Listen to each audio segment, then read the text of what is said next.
ጊዜያዊ ምምሕዳር ትግራይ ኣብ ወሃህባ ፋይዳ ወይ ከዓ መለለይ መንነት ዘሎ ክፍተት ክእረም ሓቲቱሎም ኣብዚ ቀረባ ግዜ ዝወፁ መናእሰይ ቀለስቲ ማሕበራዊ ሚድያ ዘጋብሕዎም ፀብፀባት ኣብ ትግራይ ዝርከቡ ተፈናቀልቲ ዘሳቕ ዘሎ ሕሱም ጥሜት ኣቃሊዖም ኣለው። ወታደራዊ ኮማንድ ሰራዊት ትግራይ ኣብ ዘካየዶ ህፁፅ ኣኼባ ንጀነራል ሃይለስላሴ ግርማይ ወድንበይተይ ዋና ኣዛዚ ሰራዊት ትግራይ ገይሩ ብዓብላሊ ድምፂ ከም ዘፅደቐ ተገሊጹሎም። ተመዛበልቲ ብዘይ ምንም ቅድመ ኩነት ናብ መረበቶም ክምለሰለዎም ናይ ላዕላውነት ጉዳይ ብዘተን ብልዝብን ዝፍታሕ እዩ። ተመዛበልቲ ግን ቀዲሞም ክምለሰለዎም ሓለቓ ቀዲሞም ትግራይ ዝኸሓዱ ደቂ ማህፀን ትግራይ ኢታማጆር ሹም ነበር ሳሙራ ዩኑስ። ሓድሽ ምዕባለታት ዞባና እስራኤል ንርእሰ ምምሕዳር ሪፐብሊክ ሶማሊላንድ ወጋዓዊ ፍሉጥ ኣስዒቡ ሓድሽ ኣሰላልፋ ሓድሽ ምትፍናን ሓድሽ ምጉብዕባዕ ሓድሽ ተስፋ ኣብቲ ዞባ ይዓስል ኣሎ። ሰላም ኣብ ኩሉ ኩርናዓት ዓለም እትርከቡ ተኸታተልቲ መደብና ዜናታት ዝዕለት በርእስተ ዜና ፈሊምና ናብ ዝርዝሮም ክነስግረኩም።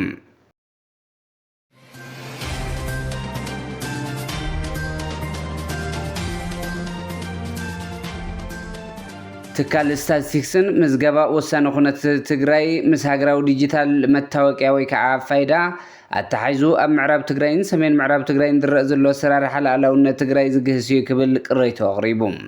እቲ ትካል ናብቲ ኣብ ኣዲስ ኣበባ ዝርከብ ሃገራዊ ፕሮግራም መታወቂያ ብዝፀሓፈ ወግዓዊ ደብዳበ ካብ ዝሓለፈ ዓመት ጀሚሩ ኣብ ከባቢታት ሕሞራ፣ ራያ፣ ፀገዴን ወልቃይትን ዝካየድ ዘሎ ምዝገባ ፋይዳ ንሕጋዊ ወሰን ትግራይ ዘየኽበረ ምዃኑ ገሊጹ ኣሎ።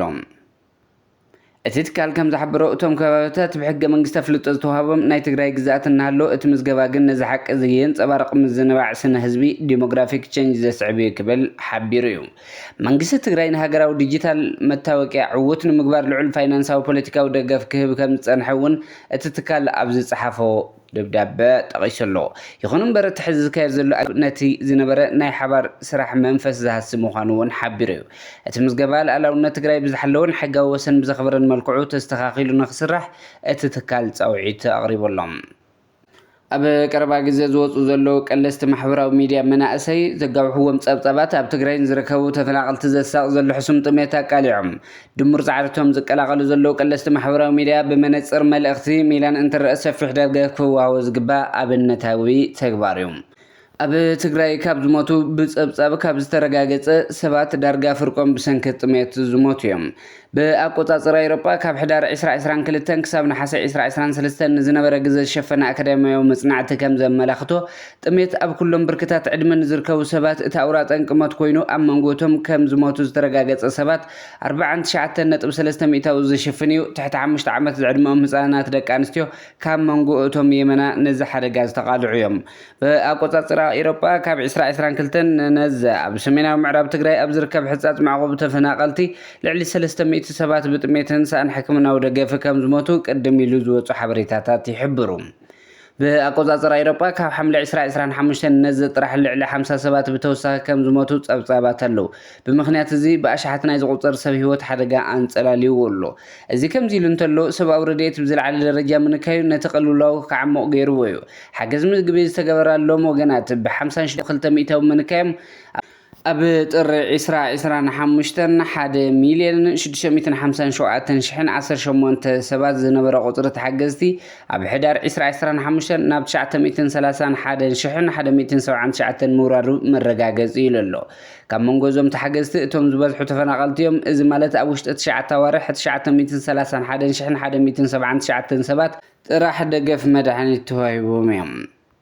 ኣብ ምምሕዳር ህዝቢ ሓላፍነት መንግስቲ ዘለዎም ሰባት እዋናዊ ምላሽ እንትህቡ ጥሜት ኣይህሉን። ኣብ ልዕሊ እዞም ወገናት ኣጋጢሙ ዘሎ ሞት ግድን ዘይተርፍ ክኾን ኣይምነብረን። እንታይ ደኣ ዝወደቐ ናይ ስልጣን ፖለቲካ ስስዕን ዋይን ኣርዑት መግዛእትን ዝወለድዎ እዩ። ወታደራዊ ኮማንድ ሰራዊት ትግራይ ኣብ ዘካየደ ህፁፅ ኣኼባ ንጀነራል ሃይለስላሴ ግርማይ ወድንበይተይ ዋና ኣዛዚ ሰራዊት ትግራይ ገይሩ ብዓብላሊ ድምፂ ኣፅዲቑ ኣሎ። ኣብዚ ዝቐነየ ኣኼባ ላዕለዎት ኣዘዝቲ ሰራዊት ትግራይ ንጀነራል ሃይለስላሴ ግርማይ ወድንበይተይ ሓለቓ ስታፍ ሰራዊት ትግራይ ገይሩ ምምራፁ ኣብ ላዕላውነት ትግራይ ቀላሳይ ተራ ክፃወት ትፅቢት ዝግበር እዩ።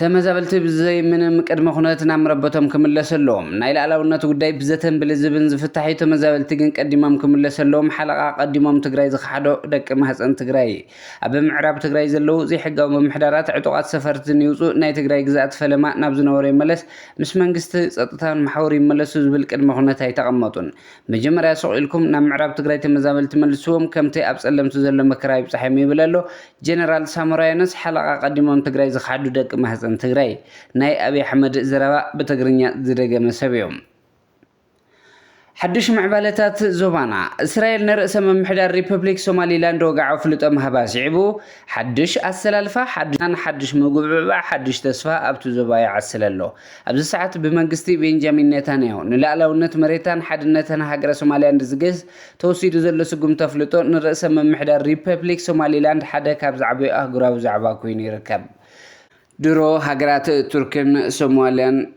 جبتن زركبنا هاجرات بسم مزي وصا غداياتنا بلن نحدحدن تدواويلن اللوا نزسو قمت دما كونينا ركبا ኢትዮጵያን ሕብራት ኤምራት ዓረብን ነዚ ሓድሽ ማዕበለታት ተኸቲለን ከም ዝምዝኦ ተጽቢት ይግበር ሶማሊያ ድማ ከም ግብረ መልሲ ኣብ ኢትዮጵያ ክትፍንጨል ሕልሚ ዘለዋ ትግራይ ዘኣመሰለት ርእሰ ምምሕዳር ኣፍልጦ ክትብ ትኽእል እያ ንእስራኤል ስዒበና ሃገራት ኣሜሪካ ከምኡውን ሕብራት ኤምራት ዓረብ ግሪክ ቆጵሮስ ኬንያ አዘርባይጃን ኢትዮጵያ ወዘተ ኣብ ዝቕፅሉ መዓልታት ንሶማሊላንድ ናይ ሃገርነት ኣፍልጦ ክብኣ ተጽቢት ይግበረለን እስራኤል ንሶማሊላንድ ዝሃበቶ ኣፍልጦ ሃገርነት ሕብረት ኣፍሪካ ተነጽይገሎ ኮሚሽን ሕብረት ኣፍሪካ እስራኤል ንሶማሊላንድ ዝሃበቶ ኣፍልጦ ሃገርነት ከም ዘይቅበል በኣቦ መንበር እቲ ኮሚሽን ተዋሃበ መግለጺ ነጽይረሎ أبو منبر كوميشن حبرة أفريقيا محمود علي يوسف أبزه أبو مجلس حدنات لعلونات جزات حدنات سوماليلاند من الناس زجبر زخون يخون فتنا اسم لامن مرجعان هجور أفريقيا حتى جنيا وسنة نايم مقامات جود أزلوي بمال دوبات أفريقيا كخبروت أو تقريبا لهم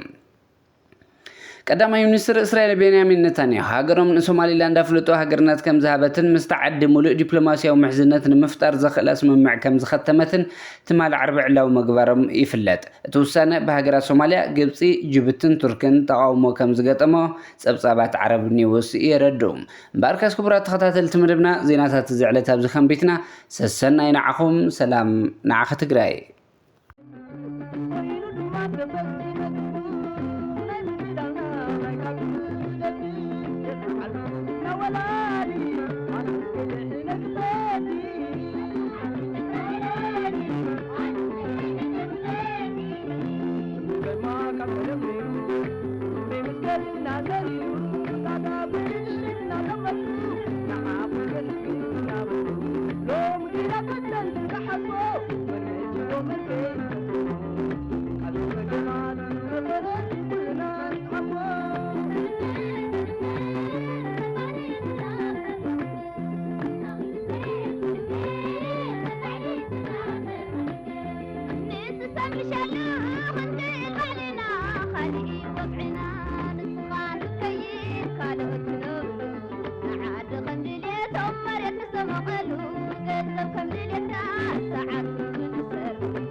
Thank you.